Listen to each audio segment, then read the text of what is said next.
May bisita tayo. Dito na naman si Seaman. Kasunadahan niya yung manok natin na itim. Pabili to, pabili. Pabili sa'yo yan eh. Pasabay, pasabay. Ito yung una niya kinuha sa akin. Wala na ako nito. Yung manok na puti. Ngayon kasunada niya yung manok na itim. Baka sunod niya to yung manok na pula. Marami pa akong itim ah. Tsaka pula. Mayroon pa rin tayo niyan. Cash out. Cash out tayo ngayon. Ano?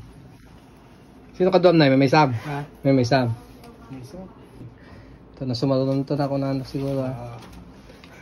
Dulyaw! Pambayad sa ko no? sukli, may sukli ba May yan? sukli pa to. First time natin magkaroon ng client ah.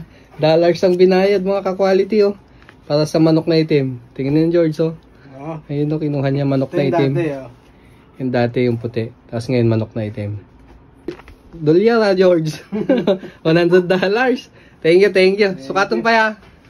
Ang bagay talaga. Bagay. Sure bit yan. Regular client ko yan. Big time. Thank you. Shoutout ka sa taga Mabini. Shout out sa tropang putot. Mabini Putot.